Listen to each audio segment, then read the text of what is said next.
Hallo mein Schatz, ich liebe dich, du bist die Einzige für mich. Die anderen finde ich alle doof, deswegen mach ich dir den Hof. Du bist so anders, ganz speziell, ich merke sowas immer schnell. Jetzt zieh dich aus und leg dich hin, weil ich so verliebt in dich bin. Gleich wird es dunkel, bald ist es Nacht, da ist ein Wort der Warnung angebracht. Männer sind Schweine, traue ihnen nicht, mein Kind. Sie wollen alle das Seine. Herzlich willkommen, meine Damen und Herren. Wir begrüßen euch ganz herzlich zum Podcast. Yeah. Und zwar heute Eilmeldung. Nach dem Lied, gerade passend zum Thema, habe ich eine News gelesen, die habe ich mir aufgeschrieben. Ist zwar jetzt schon am Anfang vom Podcast mein so einziger Punkt, den ich habe, aber, und zwar in Amerika hat ein 15-Jähriger in ein Schwimmbadbecken masturbiert, reingewichst und nachher sind einfach 9 Frauen schwanger geworden. Nein! 9 Frauen! Und dann haben sie den getestet, also so sein Sperma getestet und jetzt ist der irgendwie überpotent und hat dort als Experiment in das hure Becken reingeschissen. Und ja, der muss jetzt Alimente zahlen. Für all die 9 Kinder muss der Alimente zahlen und ja, auf jeden Fall armer Sieg, Alter. Der hat harte Jugend und er hat dann am Schluss noch so ein Zitat von ihm. Er hat gelernt, wie schnell ein Moment das ganze Leben kann verändern. Ja, und mit dieser Story begrüßen wir euch ganz herzlich. Ei. Also, Ja, ich habe mal gemeint, das ist auch mal, ich meinte im Galileo. Ich schaue ja Galileo? gerne Galileo, oder früher habe ich gerne Galileo geschaut. Und dort ist mal auch genau die Frage zur Diskussion gestanden, kannst du im Hallenbad, warum auch immer, schwanger werden? Und dort haben sie gesagt, dass Chlor und all die Chemie, die es im Wasser drin hat, die Spermien, die überleben nicht lang. Ja. Aber wenn da so ein hochpotenter, Genau, ja. überpotenter Siech, ein überpotenter Muni unterwegs ist, Ein 15-Jähriger, weißt du, der hat nicht mal einen Bart im Gesicht, aber er hat 9 Frauen geschwängert. Mit ins Becken. Ja, darum ist es auch so eine Sensation, weil eigentlich sollte das nicht wirklich möglich sein. Also möglich ist es, aber sehr unwahrscheinlich. also ich bin ja ein grosser Fan von South Park. Und South Park tut ja auch Sachverhalt sehr überspitzt darstellen. Und dort hat es auch so einen Fall gehabt, wo die Mexikaner alle Wasserparks in Amerika so überschwemmt hat. Und es gibt ja die Wellenbäder, wo es so die Wellen gibt. Und dort so 3 Stapel an Mexikaner, jeder in seinem scheiß Bötli. Und alle wuh. Und dort in dieser Folge ist es irgendwie darum gegangen, dass jeder in das Wellenbad reinpisst.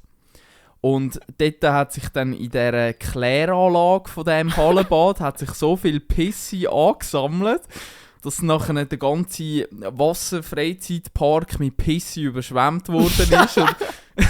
What the Also, fuck? aber Vor allem, völlig übertrieben. Das wäre meine erste Frage gewesen, also wie überschwemmt? Ja, also völlig mein übertrieben und überhaupt nicht logisch. Und der Chef dort von diesem Freizeitpark, der Pipi, hat der geheißen. Also, ja. Oh mein Gott, ich habe zu lange gebraucht für den schlechten Witz. Der Pipi, Der oh mein Pipi, Gott. der Herr Pipi. Der Ja. Pipi. Nein, South Park bringt das eigentlich, also wirklich so, es passiert irgendetwas auf dieser Welt und South Park tut das mit 2, 3 anderen Themen auch kombinieren und es ist extrem unterhaltsam. Mir ist gerade durch das Komische eine Idee gekommen für eine Verarschung, und zwar Pipi Langbrunz. Da steht Pipi Langstrumpf. Ja, wohl so eine, die nur am... Ja, keine Ahnung, ganz schlecht. Aber du, auch die schlechte Idee hat man. Es gibt nichts, was es nicht gibt. Ist so. Also ich könnte sogar meinst- behaupten, das meinst du, gibt es schon. Gibt's? Oh Gott, nein. Also es gibt ja auch so, das wäre auch mal eine Rubrik für uns, lustige Pornonamen. Wow, ja. Und dort weiss ich einfach Black Cock Down, das ist so ein bekannter Aber so alte Streifen. Deutsche musst du dann nehmen. So, die geile Susi wollte ihre... Es gibt eben, von Hollywood gibt es ja einen Film Black Hawk Down. Und dann ein Hawk, das ist irgendwie so ein Helikopter, wo im Irakkrieg irgendwie... warte jetzt. Und das ist ein Film, Black Hawk Down. Also, und ist der Helikopter so angemalt? Mit so einem Maul vorne? Nein, vielleicht ist das Ja, auch aber ganz ich weiss, falsch. welchen das du meinst. Ich meine vielleicht auch einen so ganz ein falschen. Haifisch. Ja, genau so! Ja, ich weiss. Ja, aber ich glaube, das war ein anderer Heli. Okay. gewesen. Der hat wie auf der Seite so Flügel und der hat dort einen ganz Haufen Raketen. Ein Und der ist Helikopter. Flugskifahren. Flugschiff. Flugskifahren, das mag ich mich erinnern, das war früher so ein Kinderbüchlein gewesen.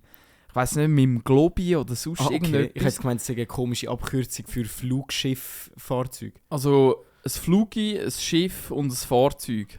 Und das ist so alles in einem gewesen. Und das ist in einem Kinderbüchlein von früher. Ist das irgendwie der Shit gewesen. Das sind die anonymen Transgender gsi früher in unserer Kindheit. Da habe ich letztens einen Gag darüber gehört. Also so einer, der ein Comedy-Programm geschrieben hat, natürlich nicht zu ernst nehmen. Aber dann ist er auf 5 Freunde eingegangen. Und George ist der Undercover-Transgender, den wir alle kennen. Und alle haben mir es damals als Kind ganz normal gefunden. Wir haben es aber auch nicht so betitelt. Ja, irgendwie hat er einen Witz darüber gemacht. Habe ich noch witzig gefunden, ist mir gerade in den Sinn gekommen. Ja. Ja. Eben lustige Pornonamen. Jetzt kann ich selber nicht mehr reden. Black Hawk Down. Das ist dann von Black Hawk Down. Ja, Jetzt habe ich gerade gedacht, du hast Und- ihn versprochen. ja. Ist auch ein schwieriger Name. Ja. Aber das könnte auch mal eine Idee für unser finde ich Ding gut. sein, dass jeder so 5 lustige raussucht und dann tun wir Aha. so uns vortragen. Wir könnten ja Challenge machen, dass man nicht lachen darf.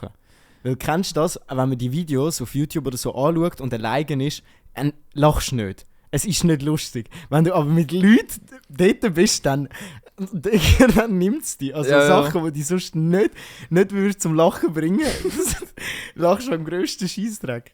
Und wenn du dann noch eine Wunderzigarette geraucht hast, dann ist es vorbei. Eine Wunderzigarette. Ja, voll. Ich Kannst frage du mal im nicht Ex-Libris nach. posten? Mix Libris? Ja. Kann man das dort Ja. posten? Nein, lassen wir so stehen, sonst kommt's Lassen aber wir nicht. einfach so stehen. Aber ich habe vorne noch... ich habe das, also eben mit diesen 9 Frauen schwängern. Ich weiss nicht, wie das bei dir ist, aber im Leben von einem Ein jungen guter Mann... Mittwochnachmittag.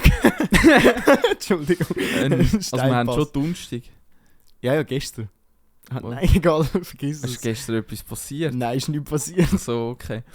Oh Mann, oh Mann. Jetzt muss ich wieder den Fall finden. Ja, ich... Im Leben von einem jungen Mann weiss man ja einfach nicht, wie es eigentlich mit der Fruchtbarkeit aussieht. Ja, true. Also das weisst Das einfach weiss man nicht, ich per weiss es se auch nicht. nicht. Und auch wenn du wichst, dann weisst du ja nicht, kannst du nicht fragen, Nein, nein. hey, sind die rum und wie geht's euch und Jungs, weiss nicht was. leben ihr noch? Ja. Und, So 1,5 Kranken. und der gewinnt dann. Das ist der Einzige, was es geschafft hat. Du, der Stärkste ist immer relativ. Ja, aber jeder, wo auf dieser Welt ist mal Der Nummer 1 Stärkste gewesen. Der schnellste. Eben siehst du. Also, Also, heisst noch gar nichts. heisst noch gar nicht.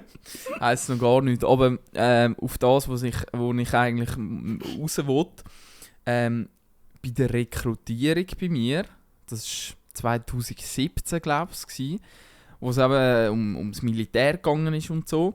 Und dann habe ich zum normalen Marschbefehl noch ein zweites Briefchen bekommen vom Bundesamt für Statistik, hoch 2, irgendetwas. Und ich habe dann auch Kollegen gefragt, hey, habt ihr auch noch ein zweites Briefchen bekommen? Und anscheinend bin ich, warum auch immer, einfach so einer gsi, wo jeder Tausendste kommt ein zweites Briefchen über. Also, du bist Referenzmaterial, du bist so der Durchschnittsschweizer vom... Vielleicht, ich weiß es nicht. Keine Ahnung, bin ich dort einfach das Die zweite haben den Krimi gelesen und haben gefunden, ja, das ist sicher ein Schweizer. Der muss, ja. Und in dem zweiten Briefli, das war quasi die Frage gewesen, ob ich mich für einen Fruchtbarkeitstest möchte unterziehen.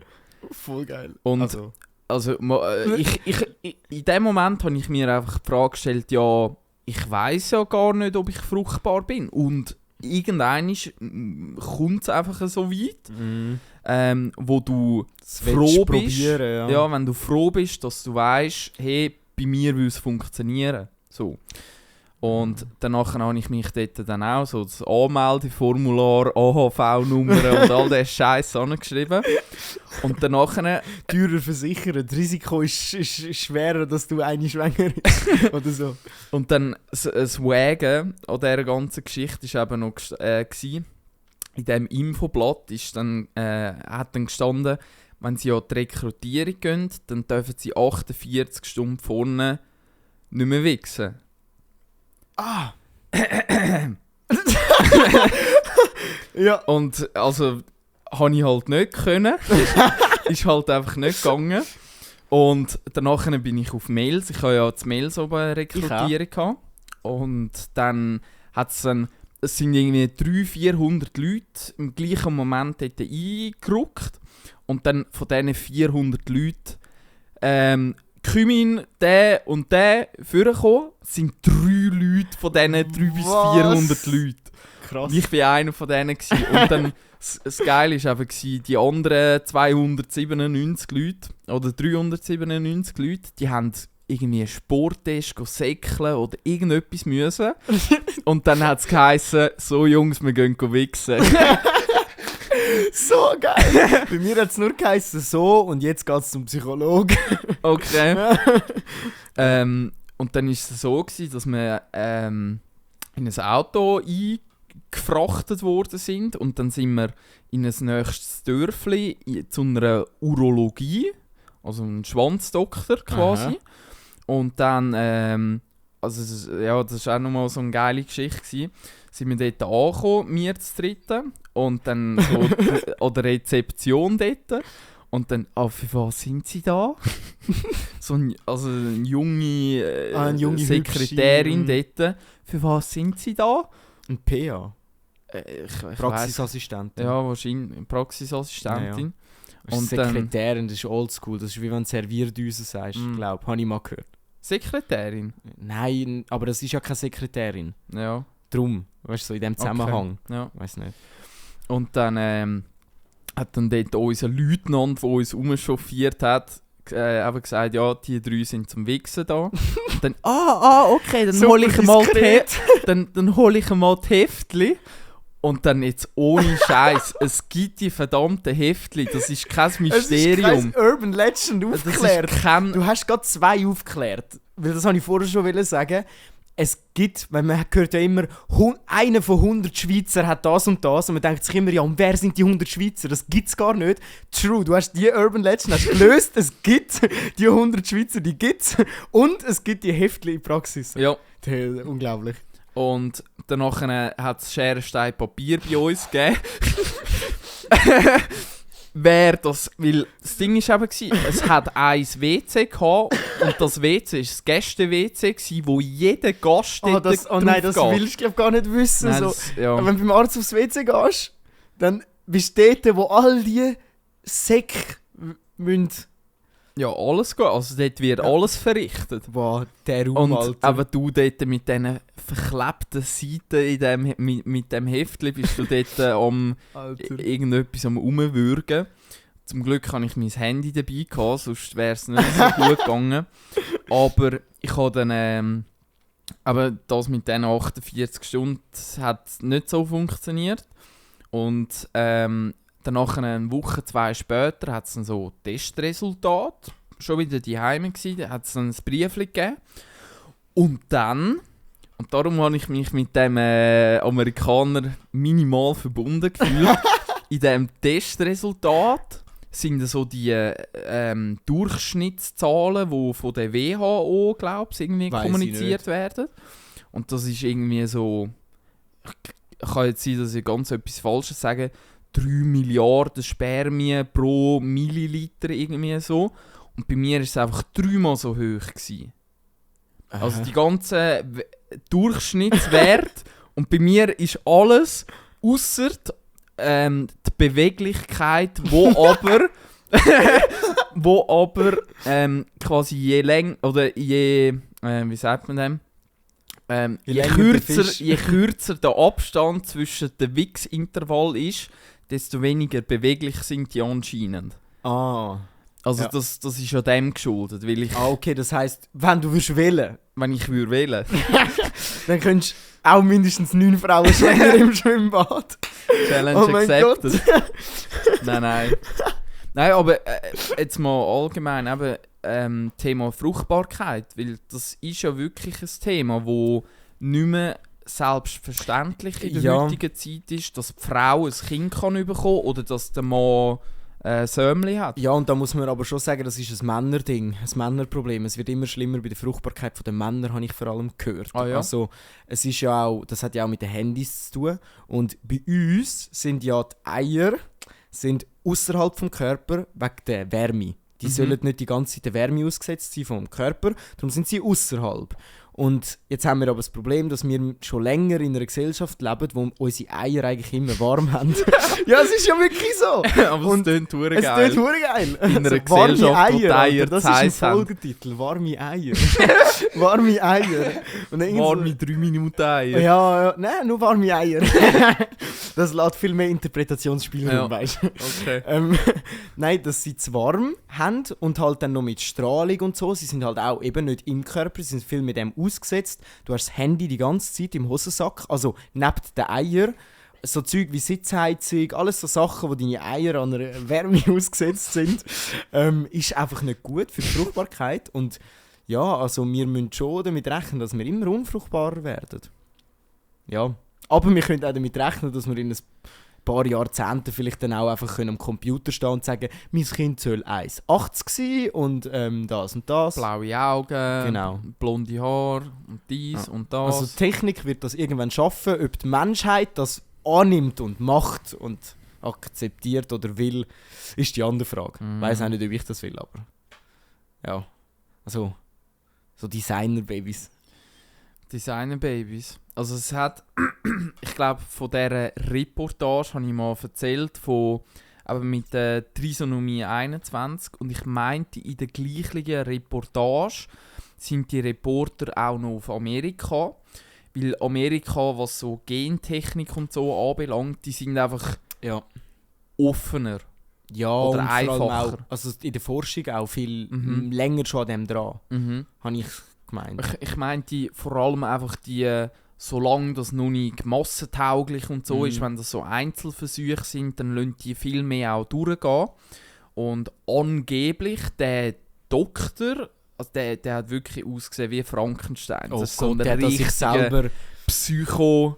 Oh Also shit. für die Full Metal Alchemist geschaut haben und dort die Chimäre gesehen haben, wo der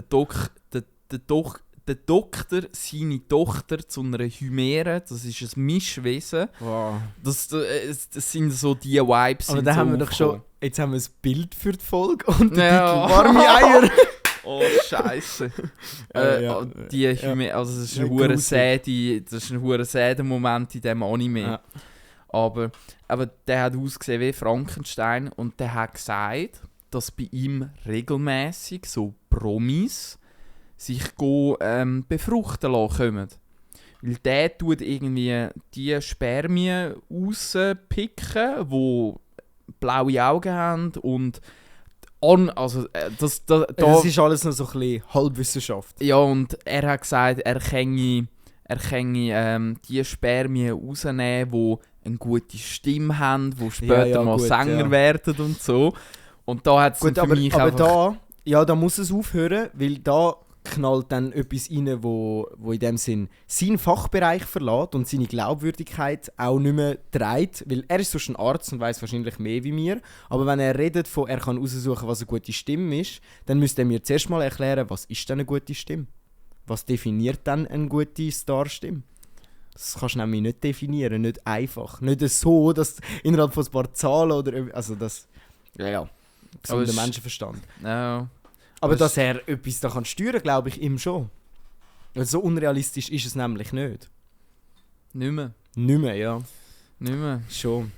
Ja, dann muss ich, glaube ich, habe das schon x-mal empfohlen, in diesem Podcast sogar auch schon, aber BIOS, B-I-O-S, ein Hörbuch oder ein Buch von Daniel Suarez, wo genau die Zukunft behandelt, in der Gentechnik und CRISPR, die DNA-Share und all das ganze Zeug schon brutal weit ist, und das ist eine unglaublich spannende Geschichte. Also wenn man sich für so die Futuristic-Zeug dingselt, weil sie haben sich nicht unbedingt nur an Klischees bedient, sondern mit effektiven Sachen, die es schon irgendwie gibt, wenn weiterdenkt. Also wie wenn das jetzt wirklich Designerbabys gibt, wie würde es dann aussehen? Und bei denen ist es so, dass die Regierungen das schon verbieten, aber es halt ganz viele illegale Labore gibt, die das machen. Und du startest eigentlich eine Geschichte mit einem Pärli, das nachher gar nichts mit der Story zu tun hat, aber die gehen und wollen ihr Kind editieren und sind sich richtig unsicher. Und dann wird das Editlabor von Leuten, also von der Polizei gestürmt, und sie werden beide erschossen. Und dann fängt in dem Sinne die Tragik an, und dann bist du nachher ein Polizei-Agent, der ein Programm entwickelt hat, das Kriminalität an Zahlen kann ausrechnen und herausfinden, wo sie ist. Und es ist ganz, ganz geil. Aber es ist genau der Ansatz, und sie haben dann eigentlich ein bisschen den springenden Punkt oder eine Frage, die aufgeworfen wird, über die ganze Geschichte, ist ein bisschen, was bedeutet es für Kriminalität, wenn wir nicht mehr, nur weil wir eine DNA haben, nicht mehr können sagen, dass das der Mensch war. Weil DNA plötzlich veränderbar ist. Wenn das passiert, dann ist unsere ganze Kriminalwissenschaft, unser ganze Zeug, klar, alles, was es vorher schon gegeben hat, in den 70er Jahren oder früher, gibt es auch jetzt, also gibt es auch dann noch. Ich habe den gesehen und fertig. Aber dass wir ganz klar können sagen, hey, die DNA, die gibt es nur einmal. Das würde wegfallen, und das würde ganz viel... Es ist mega spannend. Ich blühe für das Thema. Crazy. Ja. Aber Fantasy zum Glück noch. Ja, teilweise. Es gibt... das war auch noch etwas Spannendes, was ich in der Zeitung gelesen habe. Der Erfinder von ChatGPT, oder der, wo dort so die Koryphäe dort ist. Ich weiss jetzt nicht mehr genau seinen Namen. Aber der ist schon wieder am nächsten Projekt dran. Und das heisst WorldCoin. Okay. Also so Kryptowährung. Klar, ja. Kryptowährung quasi. Und der möchte mit so Orbs quasi ein bedingungsloses Grundeinkommen auf der ganzen Welt einführen. Und an diesen Orbs, das sind so Roboter, wo du mit deiner Iris, also du musst dein Auge von diesem Roboter einscannen lassen, und dann laufst du, ich sage jetzt in die Migros, in Coop oder sonst noch jemand hin, tust dein Auge einscannen und kannst mitnehmen, was du willst, und am Schluss wird das dann abgebucht und dir steht monatlich immer halt irgendein Betrag zur Verfügung. Ja. Das ist eine ganz wilde Diskussion. Das ist hure wild. Wirklich wild. Nein, also ob das auch gut ist. Also ich kann dir zum Beispiel sagen, wer das auch gehabt hat. Die alte DDR. Dort war ja mehr das Thema einfach Planwirtschaft gewesen, aber ich weiss nicht, ob nicht, oder die anderen, was sind jetzt die anderen gewesen? Nordkorea? Nein, DDR und was hat es gegeben? Also Westdeutschland ja, und DDR. Genau, aber in der DDR war es ja schon schlimm gewesen, oder? Dort sind alle die gleichen Autos gefahren, da hast du Essensmarken bekommen. Das ist genau das, einfach mit Geld, dass du die Freiheit des Menschen brutal einschränken. Und ich weiss nicht, ob das unsere Welt will. Und nur weil er so etwas macht, heisst es noch lange nicht, dass das alle Regierungen mitmachen. Und am Ende des Tages kann das so gut sein, wie er will, wenn die anderen alle sagen, ey, wenn wir nicht, dann passiert das auch nicht. Würde ich sagen. Ausser er überzeugt BlackRock und Vanilla. Fidelity oder Vanguard. Vanguard, genau, die auch nicht gemeint. Ja. Ausser er überzeugt die, dass sie nicht mehr Geld verdienen und nicht mehr die Reichsten sind. Also wenn er das macht, dann viel Glück. Rest in Peace. Ja, genau. Ja, eigentlich Rest in Peace. Ist schon gut gewesen. Ja. Aber es gibt immer wieder so Leute, die die Welt verändern wollen. Also es ist ein spannender Ansatz und auch etwas, das ja in der Schweiz diskutiert wird. Bedingungsloses Grundeinkommen. Das war ja mal zur Abstimmung sogar. Volksabstimmung worden. Ja. Aber das ist aber allgemein spannend. Ich habe gestern ein Video auch gesehen, dass irgendjemand, also ein Wirtschaftswissenschaftler, auch vor 100 Jahren, 1930, prognostiziert hat, dass wir in 100 Jahren nur noch 15 Stunden in der Woche arbeiten. Einfach weil bis dort Technologie und alles so Fortschritt gemacht hat, dass der Mensch aus dieser ganzen Rechnung quasi rausgezogen werden kann. Und was stellen wir heute fest? Wir es hat arbeiten noch noch nie, mehr. ja, Wir wir arbeiten arbeiten noch noch nie so lang und so fest und so intensiv wie heute. Ja. Wir haben hier den Absprung verpasst. Also eigentlich wäre ja Entwicklung wäre ja etwas Geiles, solange du dann dich ablösen lässt und das für dich arbeiten lässt. Aber was wir auch machen, ist immer effizienter werden und dann plötzlich erwarten, dass wir so effizient sein und noch effizienter werden. Also am Ende des Tages machen wir uns das Leben immer schwerer. Aber irgendwann haben die Leute auch keine Lust mehr. Spätestens, wenn das Geld nicht mehr stimmt oder etwas. Man sieht es ja in Frankreich zum Beispiel. Das ist ja auch ein riesen Thema und eine jahrelange Vorgeschichte, die da drin ist. Die einen sagen, das hat nichts mit der Vorgeschichte zu tun, andere sagen, das ist alles zusammenhängend, weißt, mit der Kolonialisierung früher und so. Es ist hure schwierig, aber du siehst, auch in Europa, auch bei uns, wenn das Volk keine Lust mehr hat, dann ist unsere ich sage jetzt mal, Demokratie oder unsere Politik und unser Wohlstand in Europa schnell wieder weg. Darum, wir müssen hoffen, dass wir irgendwann schon auch einen Weg finden, das nicht weiter wachsen zu lassen. Und das hat aber halt auch viel mit Reichtum zu tun und wir, die das Geld haben, machen es ja schon nicht. Also die das Geld nicht haben, werden es auch nicht machen, darum keine Ahnung. Ja, es ist ein komplexes Thema und es gibt nicht einfach das ist richtig, das ist falsch, das ist der Übeltäter, das ist der Geschädigte. So einfach ist das leider nicht, aber es stimmt, dass die Gewaltbereitschaft in Europa allgemein, aber wenn wir jetzt gerade auf Frankreich schauen, wenn wir auf Italien schauen oder einfach rund um die Schweiz herum eigentlich, wenn wir in die Nachbarländer schauen, dann sind wir in der Schweiz noch unglaublich gut behütet, was das Thema angeht. Und vor allem, und da habe ich heute ein gutes Video dazu gesehen, die Schweiz ist das einzige Land, und das habe ich gemerkt, als ich das gehört habe, wenn wir über etwas Politisches reden, dann reden wir immer von «wir» haben das nicht geändert. Wir haben das nicht bestimmt, weil wir sind die Schweiz. Wir Leute wissen in uns ganz tief rein, wir reden mit. Und sogar sehr fest mit. Und das haben ganz viele andere Länder, wie eben Deutschland, nicht. Die reden von der Regierung, von denen, von den anderen. Und dann ist es viel einfacher, ein Feindbild zu erschaffen in der Regierung für das normale Volk in dem Sinn, wie das bei so etwas wie bei uns passt. Weil wir wissen irgendwo, es ist immer auch die Menge der Menschen. Also, so kontrovers wie die Diskussionen auch immer sind, bei jensten Abstimmungen, und man hat das Gefühl, ja, so ein zerrissenes Land, am Ende des Tages akzeptieren wir recht gut in unserem Land, was entschieden wird, weil wir alle irgendwo eben wissen, tief in uns, wir haben das entschieden. Nicht irgendjemand, sondern wir. Die Mehrheit. Die Mehrheit. Und mit dem können sich am Ende des Tages immer noch am meisten Leute dann auch abfinden, auch wenn es nicht ihre Meinung ist. Und wenn das halt eben nicht der Fall ist, dann würden wir, glaube ich, in der Schweiz auch schon an einem anderen Punkt stehen. Wenn die Regierung einfach immer nur machen würde, wie es in der Corona-Zeit war, wo Notstand war. Ich meine, hat man ja gemerkt. Notrecht, genau. Notrecht eindingselt. Wie schnell ist es gegangen, bis mega viele Leute von der Schweiz die Schweiz nicht mehr gerne hatten? Und das ist ja brutal. Also von dem her, ich habe das Gefühl, das ist das, was uns schützt. Oder auch unterscheidet eben zu vielen Ländern. Ist auch, also, wir kennen ja jemanden von Deutschland, wo wir auch ab und zu mit ihr zusammenarbeiten.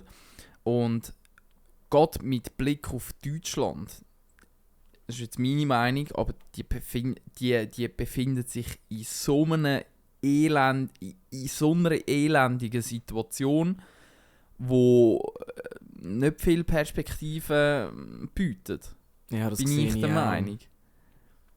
Also, ich sehe das auch ein bisschen. Ich glaube auch, dass wichtig ist, dass man nicht schwarzmalerisch in die Zukunft schaut, so, dass man schon auch sagt, hey, es kommt alles gut. Schon früher haben wir gesagt, es kommt nicht gut und wir sind immer noch da.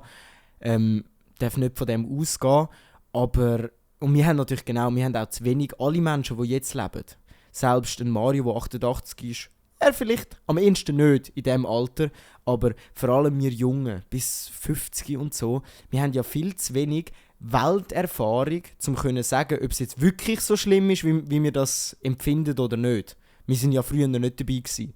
Aber wenn sogar ein Mario zu mir sagt, ja, wenn du das so erzählst, es tönt ein bisschen wie damals, dann am Anfang, bevor es angefangen hat und was man sich erzählt hat, dann ist das schon etwas, was hängen bleibt und man sich denkt. Und ich glaube, dass wir schon nicht auf dem richtigen Weg sind. Und die Zwiespaltung, gerade eben in Deutschland, schon recht gross ist und auch immer grösser wird. Weil eben, du musst dir vorstellen, da gibt es halt Sachen, da hat es Parteien, die Grünen zum Beispiel, habe ich wieder gesehen, das kann man auch von anderen Parteien so Beispiele herausfinden, aber das habe ich jetzt gerade im Kopf. Die haben, das ist ja dann immer auf Länder aufgeteilt, also auf Bundesländer. Aufgeteilt. Und die haben irgendwie im Jahr 2001 haben 7 Jahre lang gewisse Länder gehabt. Und jetzt, ein paar Jahre später, sagen sie, wir wollen das und das ändern. Was sie dort schon gesagt haben, dann haben sie 7 Jahre gehabt und haben nichts geändert. Und jetzt stehen nicht genau die gleichen, aber ein paar von den gleichen und ähnliche Leute wieder dort und sagen genau das Gleiche. Und dann ist klar, dass von außen vom Volk kommt, Kollegen, ich kann euch das nicht glauben. Ich fände eigentlich eure Einstellung, dass man auch ein bisschen auf uns alles schauen muss, gar nicht schlecht. Aber Jungs, ihr erzählt das Gleiche und es passiert nichts.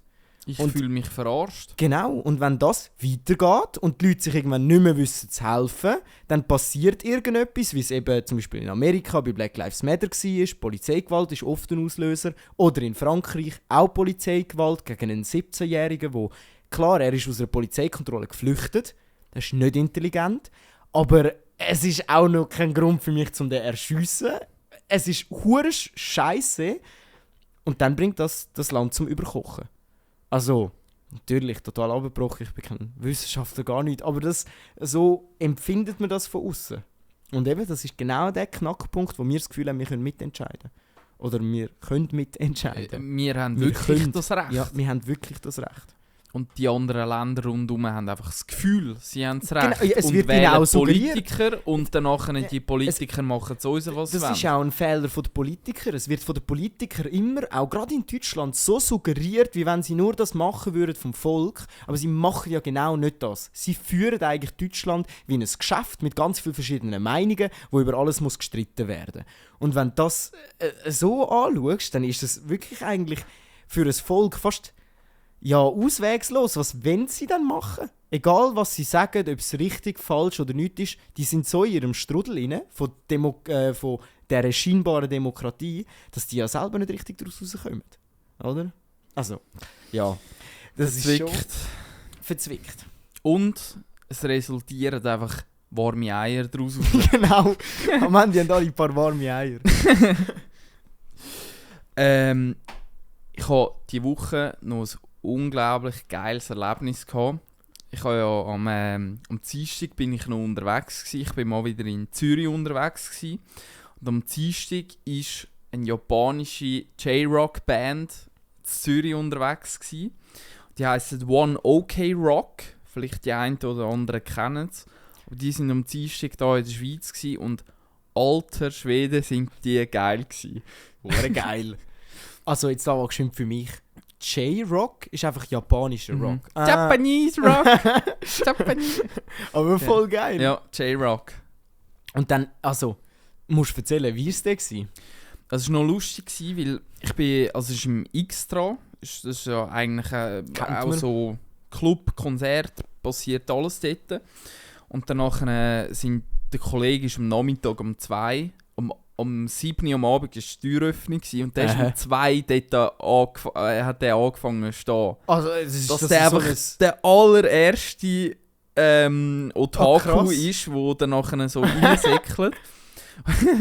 Wow, heftig, das macht man heutzutage für nicht mehr so viele Künstler. Ja, höchstens für ein iPhone. Ich kann nicht sagen, das ist die Apple von Japan. Das ist die japanische Apple-Band. Hat etwas, ja. Und der ist am Nachmittag irgendwann schon angestanden und den haben wir da... Ich meinte, den ganzen Abend habe ich den nie gesehen, weil der halt wirklich vorne war. Und ich bin gemütlich auf die 6 Uhr am Abend, eine Stunde vor der Türöffnung angestanden und wir sind also auch schon... Wir sind ja schon eine Stunde vorher da und es war niemand da. Nochmal? Wo wir schon in Ausgang sind wir schon eine Stunde vor der Türöffnung da und es war keine Sau dort. Ja. Heftig. Ja, sind vielleicht nicht die gleichen Superstars. Nein. Ja gut, also eigentlich schon in der Branche. Okay. Ja, Nelix. Aha, Nelly. Sind wir da? Beim zweiten Mal war Alter. kein Mensch da gewesen. Wir sind auch nicht viel Stimmt. früher gewesen. Wir sind eine Stunde oder so vorher gewesen. Stimmt. Und es ist kein Mensch da gewesen. Wir sind die Stimmt. Ersten gewesen. Und dann ist langsam mal einer gekommen, nach so 10 Minuten. In Spanien. Aber irgendein komischer Grad. ja, der ist Der war komisch recht lustig gewesen. Und nachher hat es sich langsam gefühlt. Aber eben, du sagst, der ist 6 Stunden oder so Ja. vorher anstehen. Hure krass. Also finde ich geil. So sollte man Musik Es fühlen. war hure geil gewesen. Und dann, aber das sind einfach die Leute mit den blauen Haaren und die kommen so mit dem japanischen Gewändli. Kimono, genau. Also das ist so die Szene. Ah. Und nachher ist meine alte Chefin von meinem alten Arbeitgeber durchgelaufen. So geil. Und sie so, hä, was machst du da bei diesen Leuten? Und ich, ja, ja. Ich gehöre auch zu denen. Ich würde auch, ja. Nein. Und aber das Konzert selber, das sind 3 Japaner, die einfach geile Rockmusik machen. Und im Saal rein ist einfach 30 Grad oder so gewesen. Das war der heisseste Tag, ja gleichzeitig auch noch gewesen, Dienstagabend. Und währenddem, dass wir innen in dieser Scheisshalle am Verrecken waren, schwitzen des Todes, ist draussen einfach die Welt untergegangen. Ja, nachher, stimmt. Mit dem Gewitter. Da kann man eigentlich gerade einhängen, weil da ist die Welt wirklich mal kurz ein bisschen fast untergegangen. Ich habe es einfach komplett nicht Du hast nicht mitbekommen. mitbekommen, ich bin auf meinem Aussichtspunkt daheim gsi, also über Schindelegi, und ich sehe halt wirklich alles. Weird Flex. Nein, wäre ein Weird Flex, wenn es meine Wohnung wäre.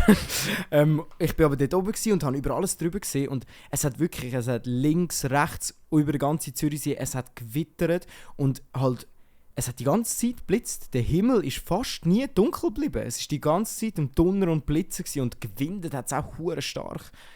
Weltuntergangsstimmung, ja. Also...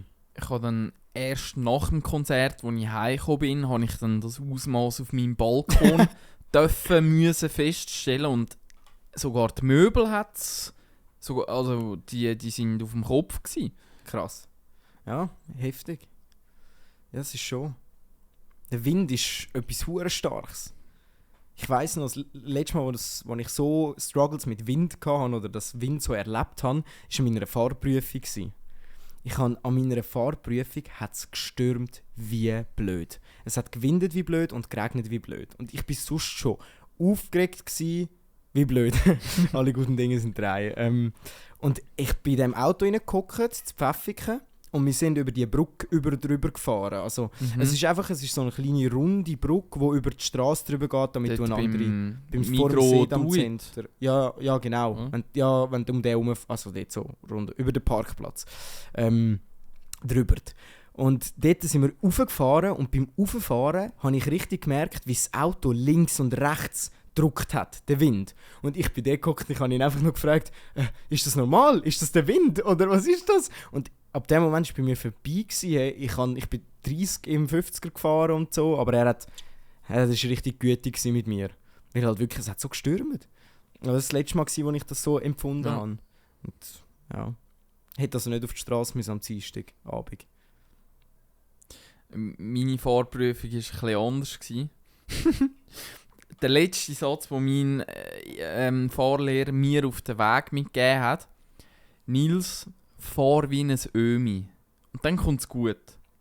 Und dann bin ich dort mit dem Prüfungsexperten ins Auto eingestiegen, so, Händchen geschüttelt, alles. Sind wir losgefahren. Und dann auch, ich habe ganz ruhig geschaltet. So.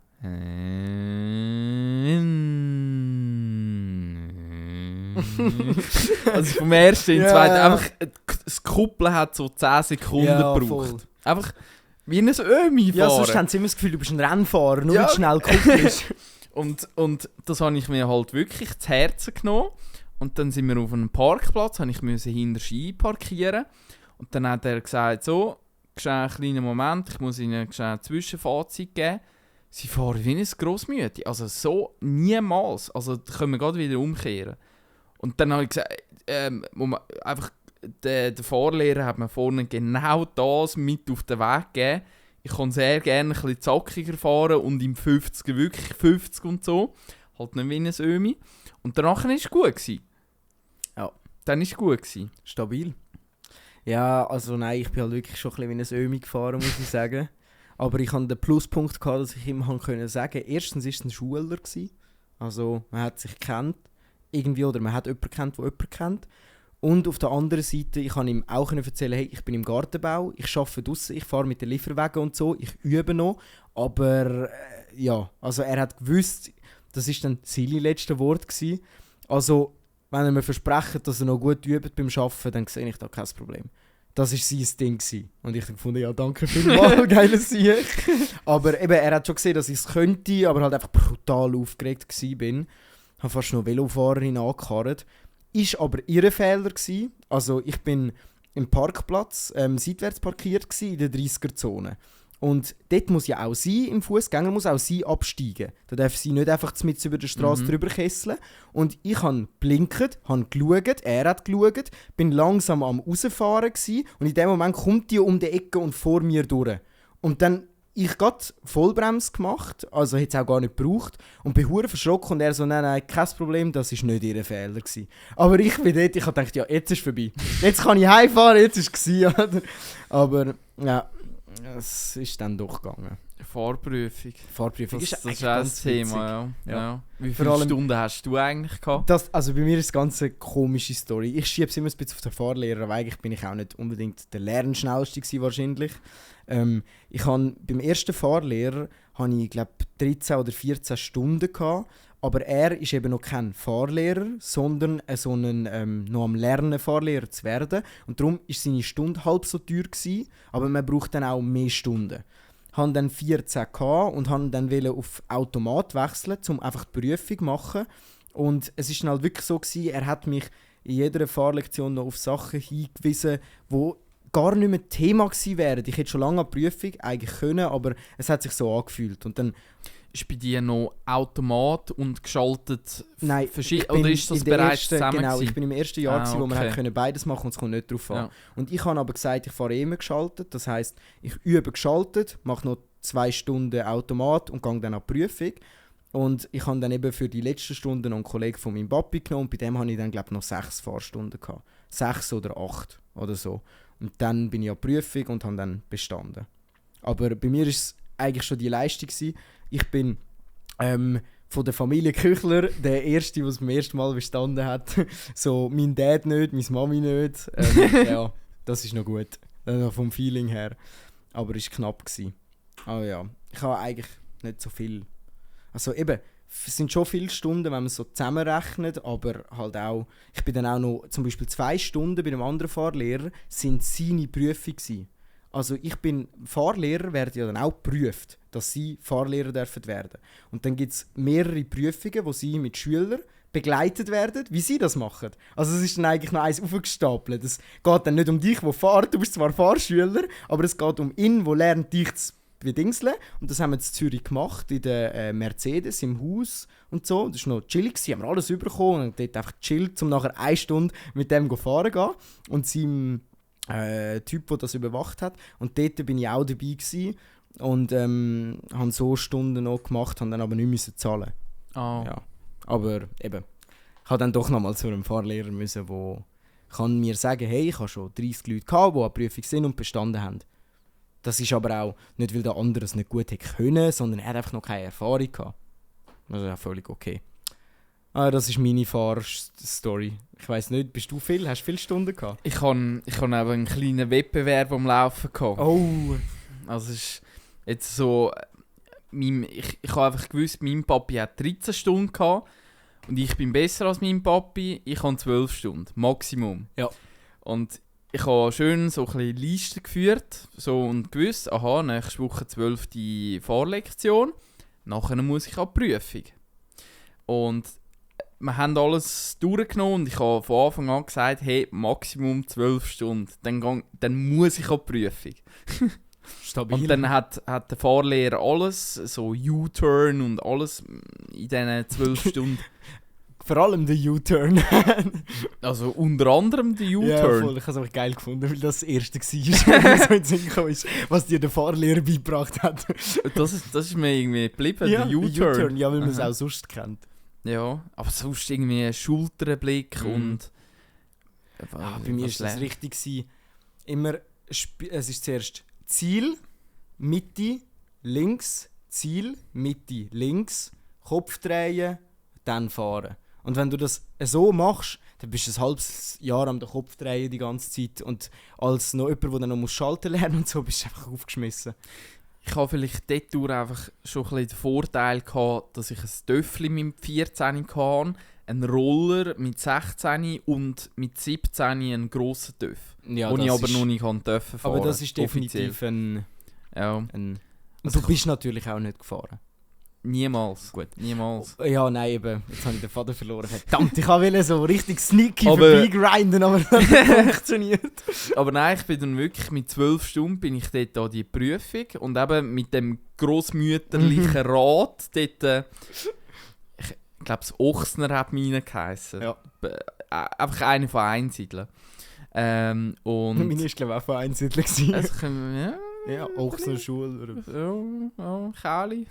das ER ist das Programm. Irgendetwas, ja. Und dann hat das wirklich gerade beim ersten Versuch funktioniert. Und dann bin ich, glaube ich, als erstes mit meiner Cousine ein Ausfertigung machen. Ganz geil. Hure cool. Ich weiß gar nicht, was meine erste Fahrt war im Fall. Muss jetzt gerade überlegen. Ich glaube, ich bin als erstes... warte mal. Ich glaube, ich bin nachher gerade direkt zum Mami... Ah ja, genau, ich habe sogar so geplant. Das war nämlich der Witz. Ich habe so geplant, dass ich auf Pfäffiken gehe, an die Prüfung.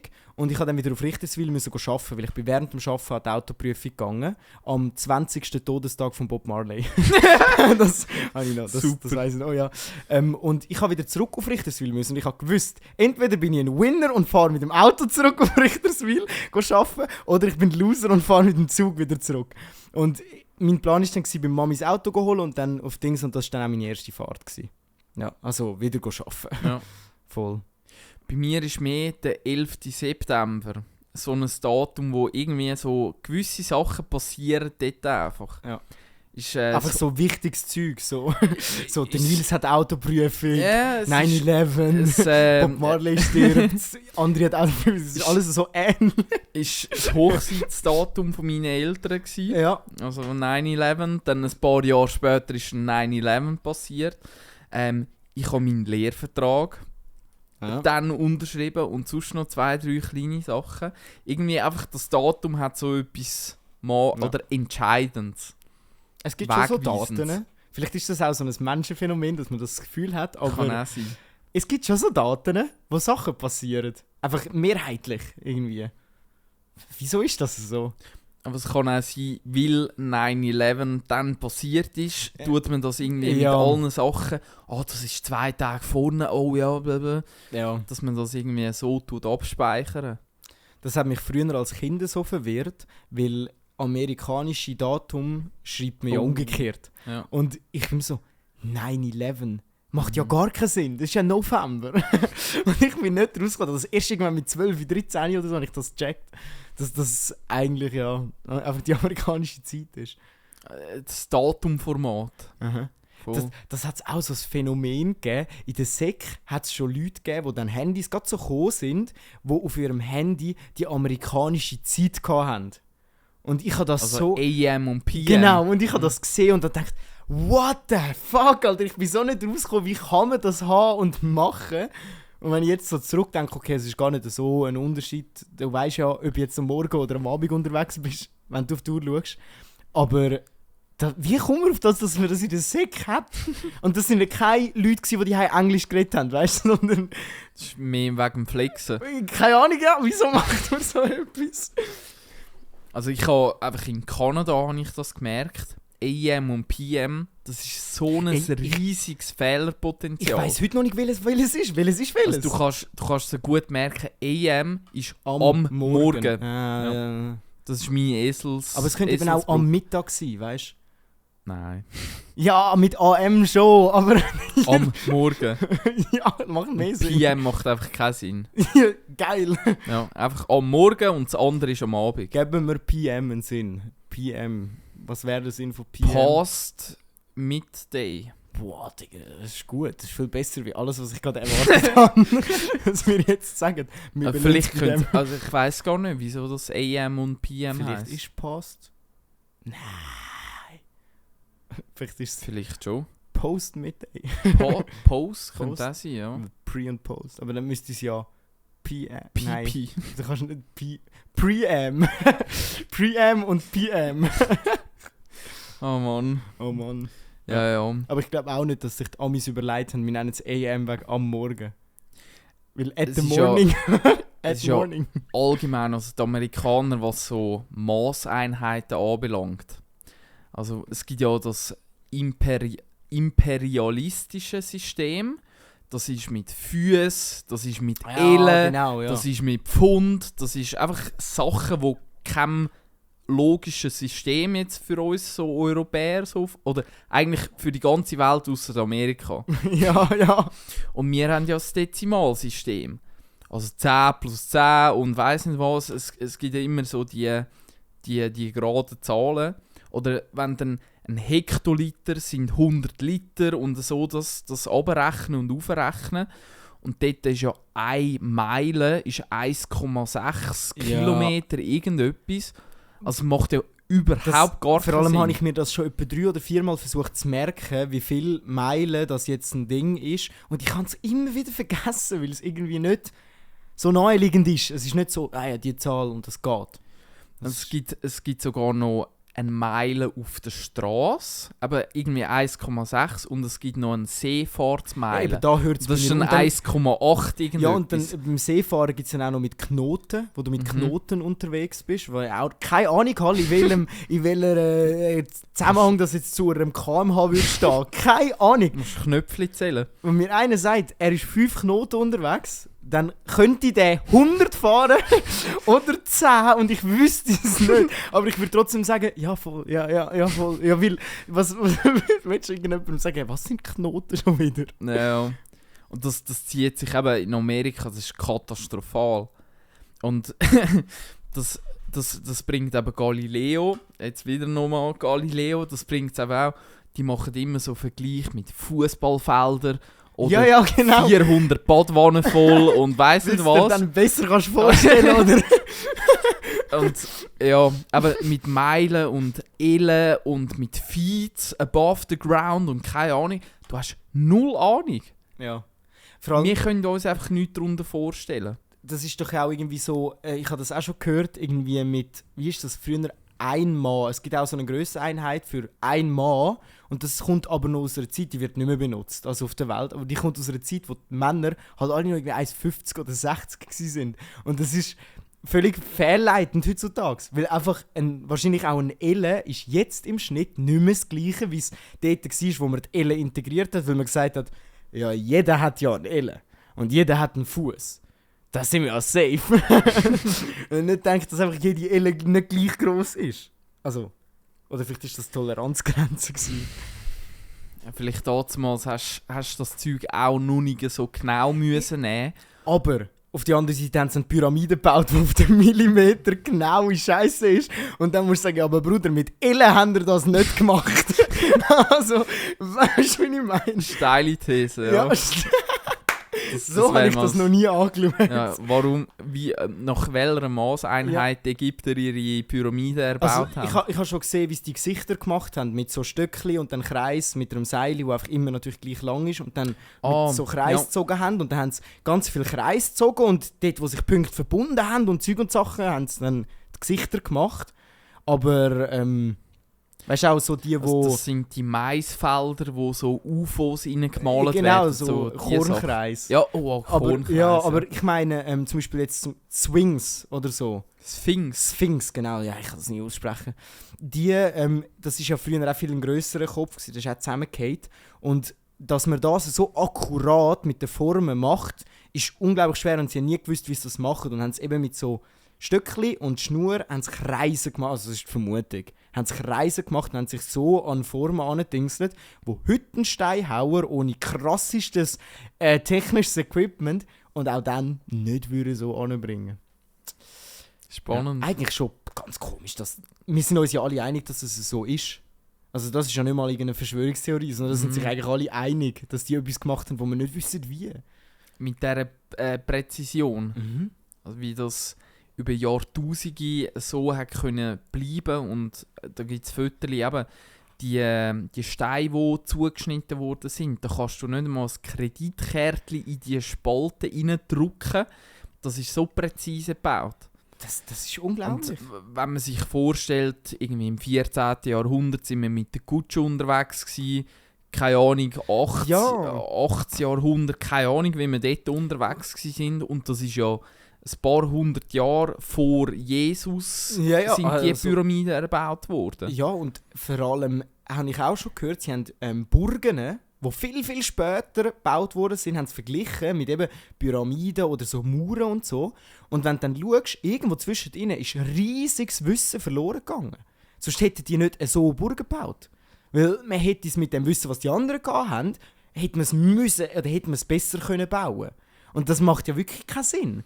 Also irgendwo ist irgendwann mal so, also und das weiss man ja auch durch Feuer und andere Sachen, sind viele alte Schriften auch von den Ägyptern alles zerstört worden über die Jahrtausende. So Bibliotheken, die ja auch von Raubzeugen abbrennt worden sind und Zeug und Sachen, das haben wir ja nachher auch noch gemacht, im Mittelalter auch noch mal und so. Kreuzzüge. Genau, dort haben sie auch einfach alles abgefackelt, das Einsiedeln. Das sind nicht Kreuzritter gewesen, habe ich gemeint, oder?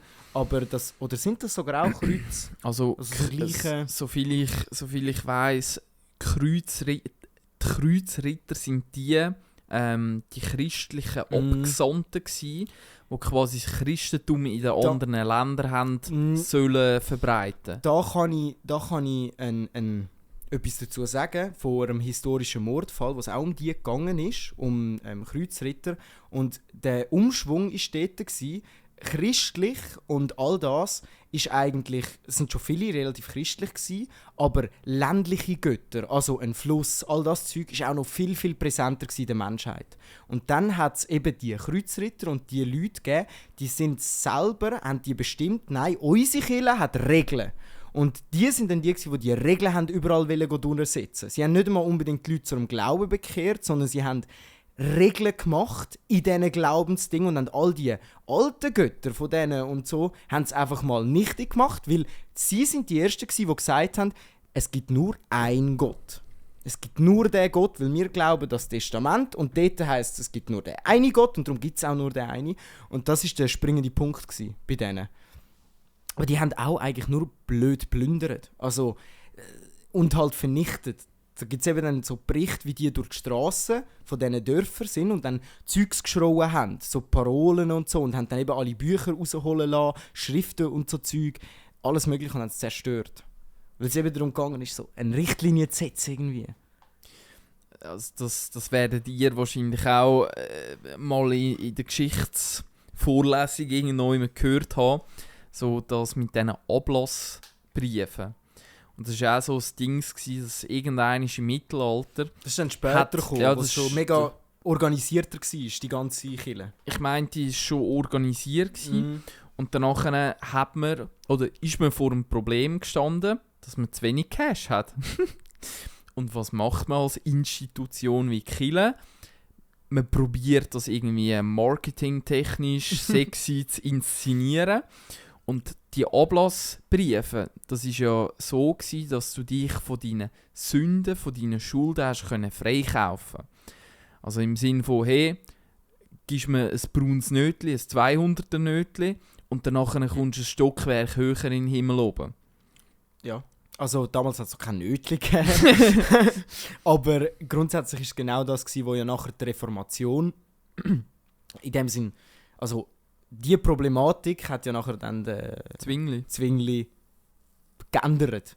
Oder versucht zu ändern. Ich habe gemeint, also nicht nur das, aber allgemein hat er die ganze Kirche reformiert. Eben, er hat die alten, eingesessenen Dinger alle so nicht mehr akzeptieren können und hat den Glauben, mehr in den Vordergrund gestellt. Da geht es bei mir dann auch zu weit. Also, weiss ich auch nicht mehr. Aber auf jeden Fall sind die Kreuzritter damals, von denen wir sie eigentlich hatten, die sind nicht unbedingt so Kirchengesandte gsi, wie man sich das vielleicht vorstellt, sondern damals sind das auch mehr so ein bisschen Guerilla-artige Gruppen gsi. Und Die sind abgeschlachtet. die sind einfach die sind ausrauben, vergewaltigen und abschlachten und haben alles unter dem Namen gemacht von ihr sind alle falschgläubig und wir zeigen euch jetzt, wie es richtig geht. Ja, so. Und nachher sind dann irgendwann ja die Römer gekommen. Warte, jetzt bin ich völlig verwirrt. Ja, jetzt Nein, ist die Römer schwierig. sind vorher gekommen. Ich weiss nicht, was zuerst war. Die Römer. Ah, weißt du, das, was ich meine, die Leute, die ich meine, heissen Johanniten. Nicht, ich weiss nicht, die haben auch etwas mit den Kreuzrittern. Also es ist glaube ich sogar das. Aber da hört es jetzt bei mir auf, das sind Fachwörter und so. Ja, da. Aber wenn man Johanniten googelt, dann weiss man nachher, was ich gemeint habe. Johanniten, Schiiten, Jesumi, Ja, da ja. gibt's, also da komme ich wirklich selber Nein, überhaupt keine Ahnung. nicht Ich weiss es draus. eben auch nur, weil es bei einem Mordfall um die Gruppe gegangen ist. Wo es um einen gegangen ist, der in diesen Gruppen aktiv war. Aber eben, das ist ja auch von damals. Wir setzen uns das Wissen ja zusammen. Wir haben auch nicht, also wenn du ja so Geschichtsdokus oder so schaust, dann gibt es entweder die als Geschichte erzählt werden, wie wenn sie alles würden wissen, und die aber Wissenschaftler reden, heisst es eigentlich die ganze Zeit, wir vermuten. Wissen tun wir es nicht. Ja. Ja. Wenn wir gerade beim Thema Spiritualität und Räucherstäbli und Traumfänger überall irgendwie auch sind, wir sind wieder beim Thema Horoskope angekommen. Mann. Wir zünden uns da ein Kerzchen an, beschwören die guten Geister auf. Aber nur die Guten. Nur die guten. Nur die Guten. Wir haben das letzte Mal mit der Rubrik mal angefangen. Mal schauen, wie lange wir es noch durchheben. Aber ich habe da auch wieder das Tageshoroskop der Jungfrauen vor mir. Und in dem steht, ich probiere es jetzt mal so in einer speziellen Stimme. So in einer, wie sagt man denn, eine Stimme, wo... Ja, eine Stimme, die zu deiner Seele spricht und nicht zu dir als fleischgebundenes Wesen. Pfarrer. Nein, keine Ahnung. Also, Dämon. ja, Hexer. Hexer. Weiss nicht. Weiß auch nicht. Also, meine Damen und Herren. Politiker. Es will nur noch besser kommen. Oh Mann, lass mich erzählen. Nein.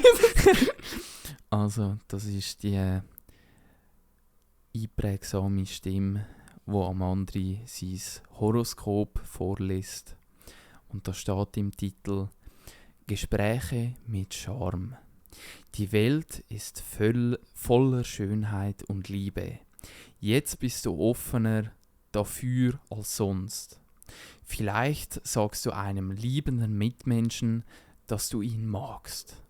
Oder du suchst und betonst das Verbindende im Gespräch und schaffst Harmonie durch Worte. Von der anderen Seite betrachtet neigst du dazu, die Dinge zu beschönigen. Und jetzt ein bisschen flüstern. Sehnsucht nach mehr Sinn. Der Vormittag bringt noch eine irreale Dimension in das, was dir Sinn, Tatkraft und Lebensfreude vermittelt. Das könnte es vergleichen mit der Situation auf einem Floß. Oh Der mein Alter. What the fuck? Auf einem Floß. Der Boden unter deinen Füßen ist nicht mehr fest und sicher. Etwas, vielleicht deine Weltanschauung, dein Optimismus oder dein Expansionsdrang gerät ins Wanken. Am Abend ist der Spuk wieder vorbei. Zu großem Einsatz aufgefordert. Der Nachmittag ist dann sehr gut, um ein lang geplantes Vorhaben in die Tat umzusetzen. Denn du verfügst über eine außergewöhnliche Leistungsfähigkeit und Belastbarkeit. Für eine Arbeit, die viel Fleiß und Einsatz erfordert, ebenso wie für ein Projekt, das Durchsetzung und Führungsfähigkeiten verlangt, das du jetzt bestens hast du jetzt die besten Voraussetzungen. Amen.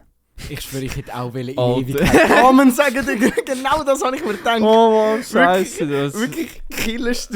Ja. Vor allem, das Mal hat er sich voll widersprochen. Ja, Zuerst es ist- sagt er, Also ich Hey. muss fairerweise, ich könnte jetzt kein Wort könnte ich mehr wiedergeben, das ich Hey. jetzt erzählt habe. ich auch nur das, was ich mir bewusst gemerkt habe. Aber er hat wirklich zuerst so gesagt, ja, du tust alles eben vielleicht sogar ein bisschen fest beschönigen, denkst immer gut. Und nachher sagt er, du hast in dem Sinne Krise und denkst nicht mehr an das Gute und das so völlig widersprüchlich. Oh mein Gott, what the fuck, Alter. Ja, Ja, sind wir voll im Thema reingelandet. total im Thema reingelandet, Alter. Aber lustig, dass wir beide, ich hätte auch gesagt, Amen. Ich hätte noch in Ewigkeit Amen. Weil es hat wirklich kurz so tönt wie das Vater unser. Ja, also Also, hat etwas. Hat Darum haben wir auch etwas, beide ja das gedacht, irgendetwas hat es ja. triggert. Ja. Sicher Aber alle Leute jetzt haben bin auch ich, gedacht so, Amen. Amen. Jetzt bin ich gespannt, was zu den Steinböcken drin steht. Sehr gern. Also Steinbock, 13. Juli 2023. Bedürfnis nach Ruhe. Heute sinkt dein dynamischer Elan auf einen Tiefpunkt. Hey, jetzt hat er neu geladen, der Wichser. Heute sinkt dein dynamischer Elan auf einen Tiefpunkt. Möglicherweise erscheint dir die Realität besonders hart und du möchtest dich am liebsten zurückziehen. Eine besinnliche Stunde Musik oder ein Spaziergang in der Natur lassen die innere Ruhe zurückkommen. Tu dir etwas Gutes. Ausrufezeichen. Verhinderter Wille. Hast du ein Ziel oder eine Absicht und kannst diese nicht anbringen? Wenn du dir selbst untreu werden willst, wenn du dir nicht selbst untreu werden willst, musst du die Meinungsverschiedenheiten in Kauf nehmen. Doch sind es nicht andere Menschen, die sich dir den Weg stellen, sondern du und unterliegst einer Stimmung, die dich ziemlich eigenwillig an einem gefassten Vorsätzlichen festhalten lässt. Ganz viel gesagt und doch nicht viel. Träumen erlaubt. Jetzt kommt's Positive. Der Alltag hat für dich einen hohen Stellenwert. Deine innere Welt mit allen deinen Träumen und Fantasien stellst du lieber etwas in den Hintergrund. Mit der Zeit wird die Aufforderung, dich nach innen zu wenden, jedoch immer drängender. Gehe heute einen kleinen Schritt in diese Richtung und schau einen Moment, wo die Wolken hinterhergehen. Also totale Müll. Aber dich hat es heute ein bisschen geroastet. Dir geht es nicht so gut also heute. mir geht es scheiße. Dir geht es scheisse, ja. Mir muss es scheiße gehen. Ja. Weil es steht dort. Es steht dort. Es muss mir dreckig gehen. Es steht dort. Also letztes Mal hat es viel besser irgendwie gepasst. Aha. Wie, also jetzt meins und ich weiss nicht, dies Ja, vielleicht. ich weiss gar nicht. Also, das ist ja wirklich Dreck. Ja, also das Mal hat es dich nicht motiviert. Nein. Das zieht dich ab. Stell dir vor, du glaubst voll an das, liest das am Morgen und denkst, ja shit, ich gehe wieder ins Bett, Alter. Das ist ja, bringt ja nichts. Mm. Das wäre auch chillig, hast frei. Ich wüsste nicht, ob das irgendwie ein Arbeitgeber würde akzeptieren. Du musst ihm einfach sagen, du musst am Arzt anrufen und sagen, mir geht es nicht gut, die Sterne haben mir gesagt, es geht mir nicht gut. Und wenn er ein Arzt ist, der findet, ja du, wenn meine Leute das wollen, dann nicht, dann gibt er dir ein Arztzeugnis. Oh Mann. Also, ja. Also ich wüsste jetzt wirklich nicht, was ich mit dem Horoskop anfangen sollte. Aber irgendwie spazieren gehen, hat es geheißen. Ja, voll. Also es hat richtig Befehl. Ja, das ist eigentlich für ein Horoskop ziemlich konkret geworden, Gell, habe ich das ja. Gefühl. Aber so die... Weil, wenn du gehst spazieren, dann gehst du ja so ein bisschen aus deiner Komfortzone, du öffnest dich an der Welt, aber am Schluss hat es auch wieder geheißen, du müsstest in dich selber reinkehren. Und also ein bisschen... Du Es kannst ist- schon beim Spazieren in dich selber reinkehren, aber Ja, weiß aber... ich nicht. Weiß ich nicht. Weiss Weiß ich ich auch nicht. Also, schwierig. Aber Ja. eben Horoskop. Ich finde es vor allem lustig, das Mal war es schlechter, weil es Position erkannt hat. Weil es Ja, wirklich etwas ausgesagt ja. hat, ist es schlechter gewesen. Also selbst mir, wenn der kein Horoskop, wo wirklich etwas erzählt, weil du willst das Horoskop dann, glaub, nur lesen, um zu hören, die Sonne und der Mond, die wollen dich, Digga, und das ist alles gut. Ich habe eben gar nicht gewusst, so, dass ein Horoskop auch negativ kann sein. Ah, habe ich auch nicht gewusst. Weil ich hätte jetzt mehr immer das Gefühl, ja, Horoskop, das ist immer Selbstbefriedigung irgendwo durch. Ja. Gut, ich sage, im Endeffekt tut er schon Selbstoptimierung anzielen mit dem, was er sagt. So, dass es dir wieder gut geht. Aber er tut auch einfach von Grund auf davon ausgehen, dass es dir nicht gut geht. Also, wenn du depressiv bist und das liest, dann bist du noch depressiver Dann bist du im Loch. Ja, dann bist du noch gefangen. mehr im Loch. Vor allem, wenn du dann eben noch an das glaubst und dann ist dein Tag sonst schon scheiße oder so, und dann liest du das. Ja. Dreck. Hat für mich gerade Horoskop wieder in einem anderen Licht erschienen lassen, das. Jetzt. Ja, wir haben es noch spannend auseinandergenommen, finde ich jetzt. Ja. Also ich habe noch nie so viel Zeit eigentlich für das Horoskop verschwendet. Ich auch nicht. Ist Aber es eigentlich auch ist, nicht. es ist noch spannend, ja. Das ist schon noch interessant. Genau, weil es eben so etwas Ungreifbares ist. Wenn du nicht an das glaubst, dann ist es irgendwie ungreifbar. Und trotzdem haben wir alle ein Sternzeichen und wissen alle unser Sternzeichen. Also, True. irgendwo ist es trotzdem noch in uns drin. True. Und ich identifiziere mich schon als Jungfrau. Ich bin ja, also gemäß Beschreibung, Definition Steinbock bin ich eigentlich ein ziemlich klassischer Steinbock. Ja, ich auch klassische Jungfrau. Schon? Ja, ja. Willst du es ändern? Fix. Also nein, ich meine, das ist nicht mehr Jungfrau. Nein. Ja, ich weiss. Hast du gecheckt? Ja, sicher. Oh shit. Ja, sicher. Da bin ich dabei. Oh Mann. Oh Mann. Jetzt habe ich gerade kurz überlegt, aber no homo darf man nicht mehr sagen. Das ist nicht mehr politisch korrekt. Stimmt Ja. eigentlich. Ja, voll. Stimmt eigentlich. Aber bei uns ist das voll das Ding gewesen. Jo, no homo. Ja, wenn der Kollege irgendwie im Suff umarmt hast Ja, und dann so ja. als Entschuldigung, hey, no homo. Ja, völlig blöd eigentlich. Ja. So.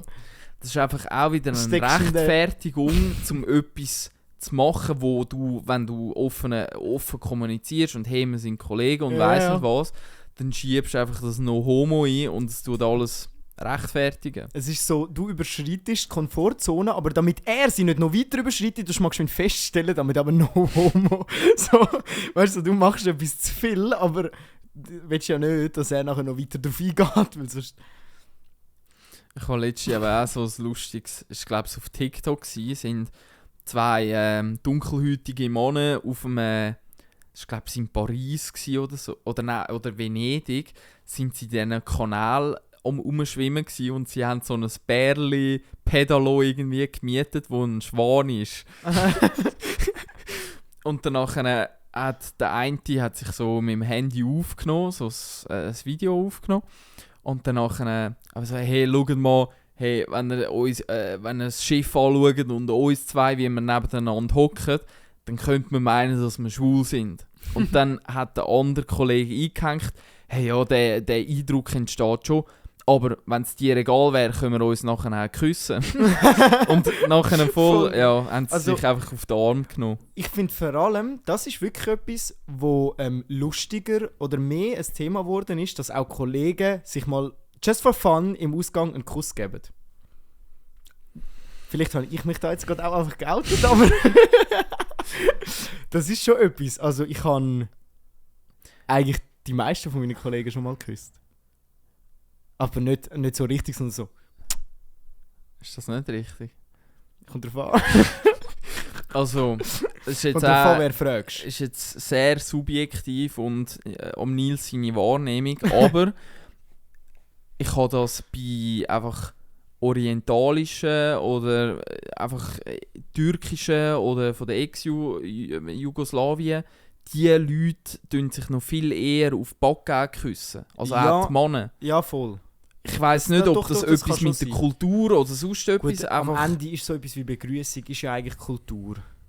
Also, Ja. hat ja viel damit Ja. zu tun. Ich eben zum Beispiel, haben wir glaube sogar schon mal im Podcast darüber Dass geredet. ich an einer Ja. von New York 3-mal Schmützli wollte geben und Nein, dann voll der Player. Das mit haben wir schon mal 12. darüber geredet, Ja. aber ich meine jetzt, ich zum Beispiel habe auch in meiner Familie zum Tschüss sagen, meinem Papi bis 13, 14 immer noch einen Kuss gegeben zum Tschüss sagen. Also, Das war für uns ganz normal gewesen. Und ich merke das jetzt beim Florin. Der Florin, eben mein Papi, ich finde das auch ganz normal. Das ist völlig, also für mich ist es völlig normal und eben, es ist ja auch einfach eine Verabschiedung. Und wenn man sich verabschiedet, auch der Florin, ich muss ihn davon abhalten. Er würde mich auch die ganze Zeit aufs Maul küssen, weil für ihn ist das einfach etwas Liebe geben und hat gar nicht... Es hat null einen sexuellen Hintergrund. Es ist rein eine Verabschiedung, wo man sich zeigt, dass man sich richtig gern hat. Und von dem her, also selbst meine Grosseltern habe ich aufs Maul geküsst. Nicht bis 5, sondern bis älter. Also es war völlig normal gewesen. Darum, ich weiss nicht, das ist schon Kultur. Aber in anderen Kulturen wäre das wahrscheinlich ganz abnormal, oder? Auf eine andere Seite. Meiner Familie undenkbar. Und, ja, zum Beispiel. Eben, ist noch spannend, weil früher habe ich gemeint, das ist normal. Aber mittlerweile merkt man, nein, das ist nicht normal. Das haben meine Eltern oder auch ihre Eltern schon gemacht. Und das ist einfach, bei uns ist es normal. Und ja, das ist eigentlich auch etwas Schönes. Also eigentlich ist es nicht wertend. Du hast dich entweder daran gewöhnt oder nicht. Mhm. Und wenn du dann irgendwann älter wirst, so 15, 16, dann hörst du auf mit dem. Weil dann weisst du selber gar nicht, was du willst und so, und dann ist es dir unangenehm. So, ja. Aber der Kollege im Ausgang so einen Kuss geben, gar nicht sexuell, sondern so in dem Moment, wo man sich sonst tief in den Arm nehmen, nimmt man sich fest in den Arm und dann sagt man, gibt es einen Kuss, fertig. Einfach so. Aufs Maul oder Ja, auf aufs Backen? Maul, aufs Maul. Okay. Bist du letztes Mal nicht sogar dabei gewesen? Oder ich habe... Also ich bin... Es Ich, war erst bin, gerade ich, gewesen, ich weiss wo nicht, du auch ob ich dabei dabei bist, wo wir bin. Ich auch an dabei? Pfäffik am See sind. Also ja, ich wäre Ja. schon noch rum gewesen, aber Ja, ich ja. habe das in dem Fall Dort habe ich gekonnt dem Kollegen ignoriert. Dort auch, da hat er mich irgendwie so knuddeln, da hat mir einen Kuss auf die Backe gegeben und ich so, nein, wenn dann schon richtig. Und dann ist das, Okay. ja. Vielleicht bin ich in dem Du bist Moment in dem gerade Moment- auf dem WC gewesen. Nein, oder? nein, du bist nicht auf dem WC gewesen. Aber Bin du ich hast rum vielleicht gewesen? mitbekommen. Ja, ja. Ich glaube schon, 100%. Wir sind rumgelaufen dort, ja. Okay. Nein, aber hast Also du es nicht ist sicher auch wahrgenommen? nicht das Normalste, das ist mir schon Ja. klar, aber irgendwie ist es ja auch mehr ein Gag oder mehr ein Witz. Weiss nicht, ja. Ja, ganz traurige Stille gerade. Ist ein bisschen wack, aber das probieren wir an dieser Stelle gerade wieder aufzulösen. Aber beim Punkt Küssen, Liebe machen und Ja, so, wir voll. sind uns ja immer noch am Verlieben. Hey, also Immer Mass noch. von der Überleitungen heute Nils, der hat durch, Digga, geil. Ja, Alter. heute Fühle ich. ist der Nils Fühle on ich. fleek. Ich schwöre, Alter. Aber Thema Küssen, Liebe machen, der André und ich sind uns immer noch am Verlieben und das ist die Überleitung zu Swiss Day! Die Dating-Show von der Schweiz mit dem höchsten Erfolgspotenzial. Bei uns funktioniert es vielleicht irgendeines. Das ist genial gewesen. Das Ich- müssen wir klippen so und als Werbung jedes Mal einbauen. Beste Ding vielleicht irgendwie, weiß auch nicht. Ich muss, glaube ich, weniger ausholen und mehr auf den Punkt kommen. Weniger introducen. Jetzt weiss ich gar nicht mehr. Aber es ist wirklich ein herrlicher Moment. Ja, unglaublich gut. Warte mal. Bla bla. Wie? Ich glaube, wir steigen einfach bei der Frage 26 wieder ein. Ja, finde ich. Ja, Weil- wir sind mega nah gewesen bei unserer Folgenzahl. Ja, ja. Ja. Ja, ja. Ja, Wissen wir jetzt immer nicht noch mehr.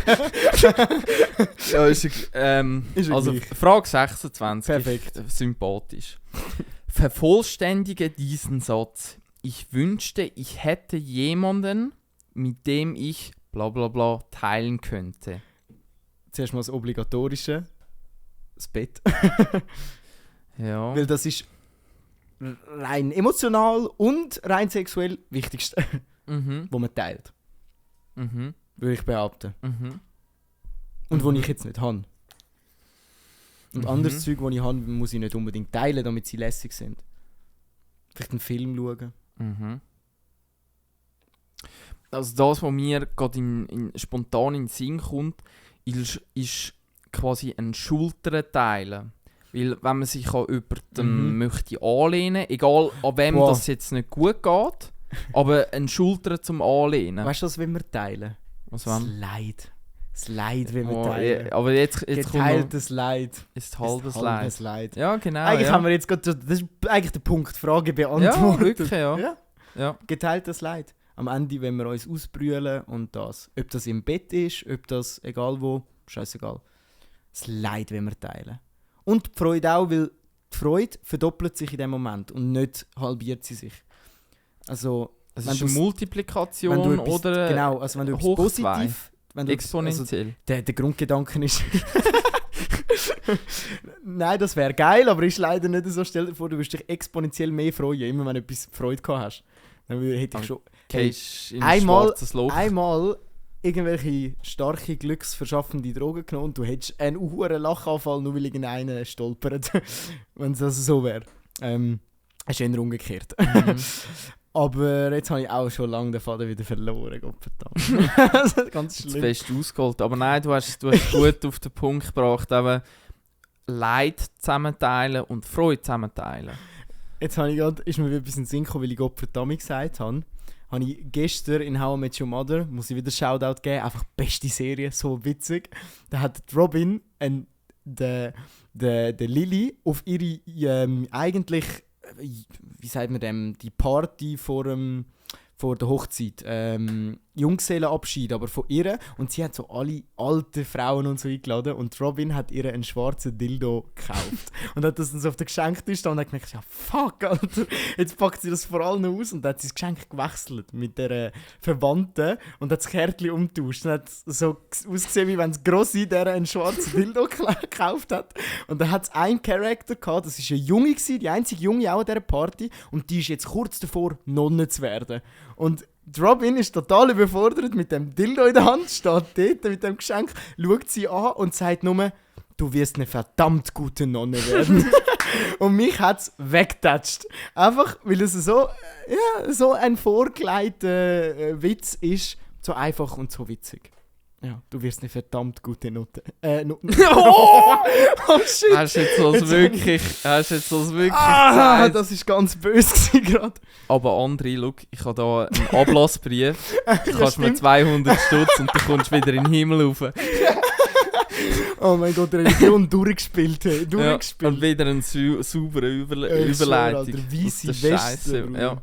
Ich kann wieder eigentlich an der Demo ganz vorne anstehen und sagen, ihr seid alles ihr alle Unzüchtige. Oh Mann. Oh Mann. Mann. Aber das ist ja auch, ich meinte, das habe ich schon mal im Podcast gesagt, ich habe ja schon mal einen schwarzen 30 cm Dildo am Kollegen geschenkt. Ah, voll? Ja, das kann sein, dass du schon mal Ich meinte, erzählt ich habe hast. das schon mal auf den 18. Geburtstag haben wir einem Kollegen so einen 30 cm, also irgendwie so dick wie also eine ganze WC-Rolle oder 2 Arme Zwei oder, Arme. oder Galileo-mässig 3 Badwannen. True. Nein, ja. Ja. Schwarze Dildos. Mhm. Voll.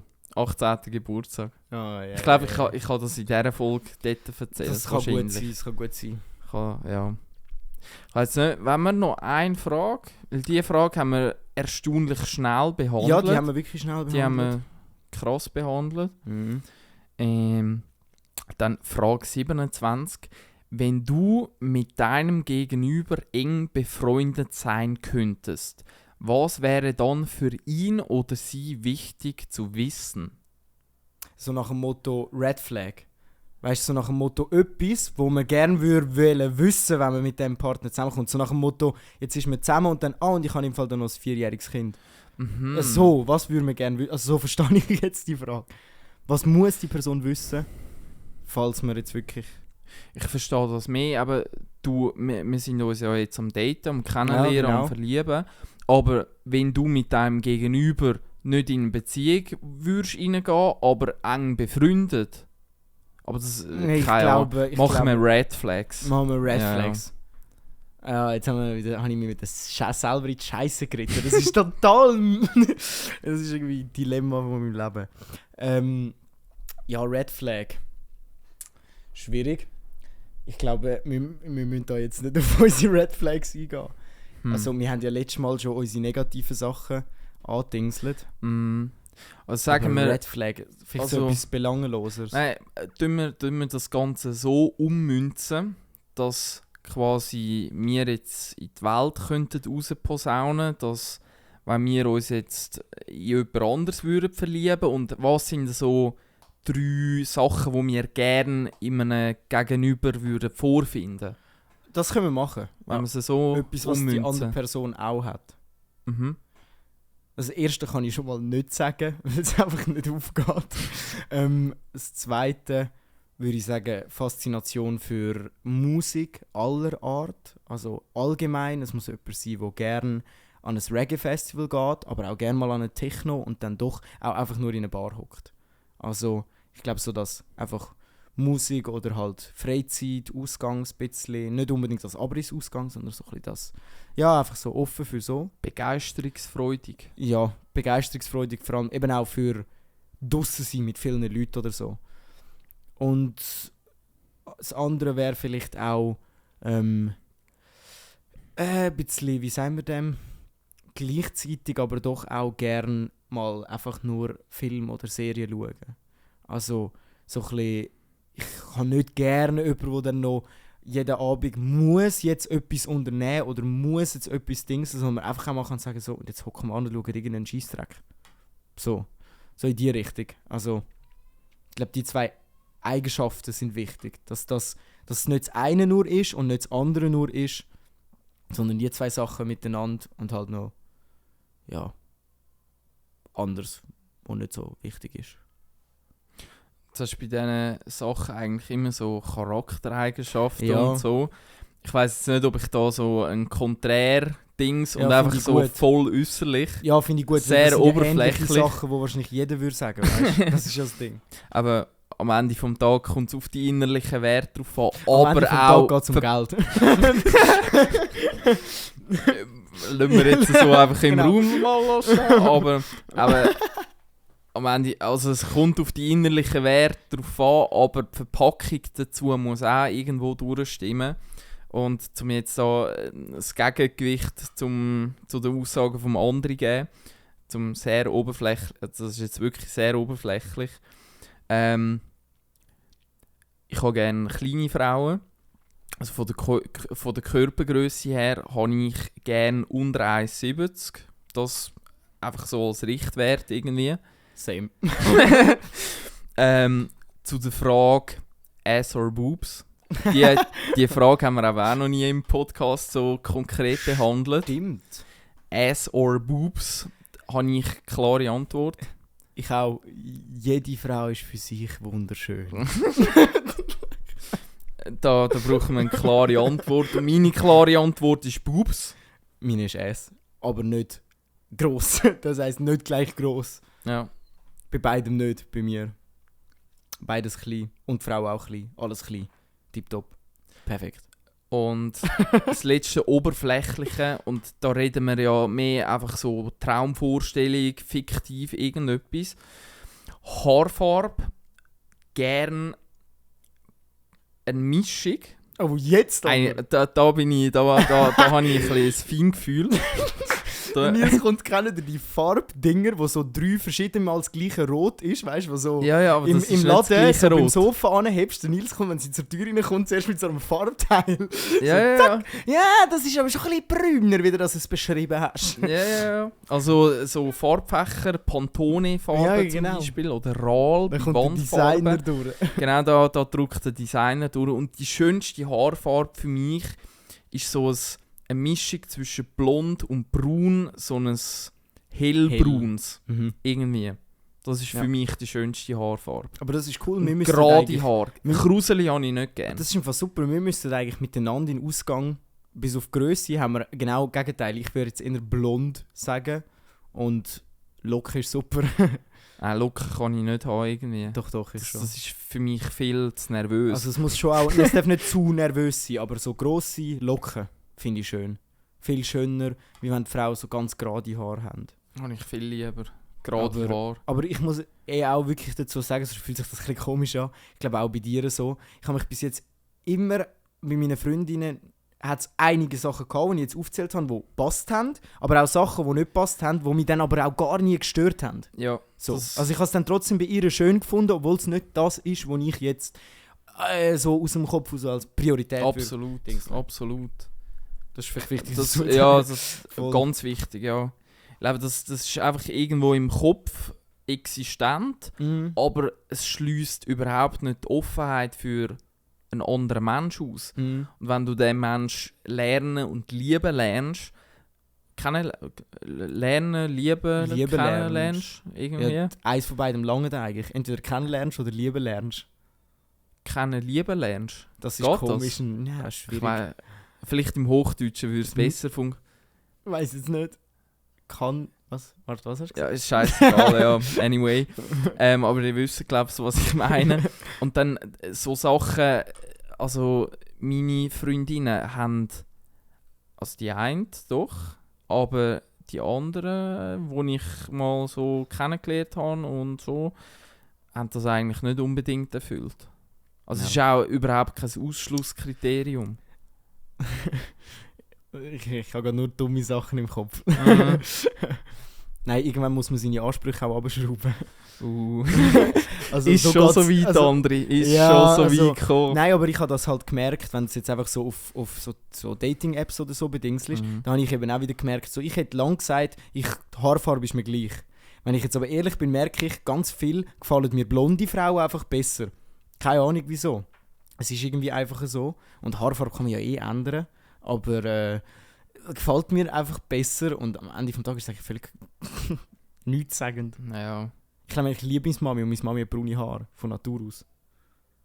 Und das Erste, was ich mache, ist, hat sie als Mensch aussortiert, weißt du? Ach so. Weißt du, wie ich ach meine? so. Also, weil man sagt ja, grundsätzlich, der Typ sucht oft eine Freundin, die ähnlich ist, entweder wie die Schwester oder wie die Mami. Und also das Mädchen sucht gerne einen Mann, der ähnlich ist wie der Papi oder wie der Brüder.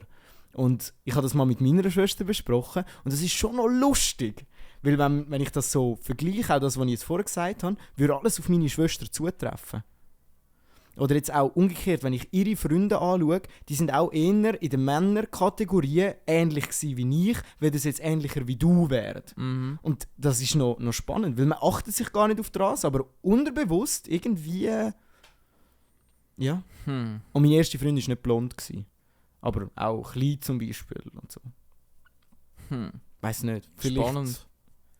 ist das Das wirklich jetzt mit so den oder auch Schwestern, nicht, oder? Brüdern, Mami, Papi, das habe ich jetzt noch nie gehört, aber hat oder kann durchaus seine Wahrheiten dahinter haben. Zumindest teilsweise kann ich mir das schon vorstellen, weil das sind ja in dem Sinn wirklich halt Frauenbeispiele in deinem Kopf, wo du halt wirklich einfach grundlos liebst. Also, Ja, weißt, wo und du in- und halt, auswendig in dem Sinn kennst. ja genau, du weißt in dem Sinn, Ein Bauer frisst nur das, was er kennt. So ein bisschen ja, es hat ein aufs bisschen altbewährte Es ist ja Ross sitzen. unser Hirn, wenn wir jemanden kennenlernen, wir versuchen ja abzuschätzen, wie ist das? Und wenn ich kann sagen, ja, blöd gesagt, also klar ist das nicht der Anspruch, aber ja, die passt zu mir, dann ist es ja auch, weil sie ähnlich ist wie meine Schwester, weil die passt auch zu mir, weil wir sind gleich aufgewachsen, wir haben die gleichen Vorstellungen, gleiche Dinge und darum hat das schon etwas, irgendwie. Jetzt gar nicht mal aufs Aussehen bezogen, sondern wahrscheinlich mehr so, wie man sich verhaltet. Spannend. Ja, interessant. Crazy. Und am Ende vom Tag, und jetzt schließt sich, und nochmal ultimative Überleitung, und am Ende vom Tag ist die Schlussfolgerung, oder schlussfolgert alles auch wieder in warmen Eier. True, Alter. Schau, was ich sag und was ich meine, das versteht nicht jeder. Drum, Baby, lass uns einmal einfach Klartext reden. Wenn ich erzähle, krieg ich so eben einen Tisch reserviert. Hast du kein Fisch kocht, doch irgendetwas fischelt hier. Wenn wir nicht langsam ins Bett bedeutet, Baby, ich will Sex, sag ich, sollte auch wieder mal Sport machen, wirst du langsam fett. Und frage nach ihrer Kollegin und wie sehr es so geht. Heisst, ich geh heute mit Homies raus und es wird sicher noch spät. Nein, grad dich nicht ein auf einen Drink. Bin Student und am Ende geht's um deine Little Pink. Du kennst mich nicht einmal, nur meine Musik. Ich stell so Sachen mit dir an in meinem Kopf, ziemlich grusig. Ich liebe deine Bubis. Wenn ich dich seh, denk ich nicht, bist eine liebe Supi, sondern eher schietiver Rumi. Und dass du futzdumm im Kopf bist, sag dir erst nachdem du mir Futz und den Kopf gibst. Hey Baby, sind wir mal ehrlich, lass uns einfach auf den Punkt kommen, denn ich zieh zum Umschleimen keinen Grund. Oder findest du das geil, wenn ich dir Märchen erzähl, dass ich mir reus, bis wir sterben, dass es Bärli vorstell. Ich hab für sowas keine Zeit, auf sowas keinen Bock, es braucht so viel Energie, also komm auf den Punkt, Baby.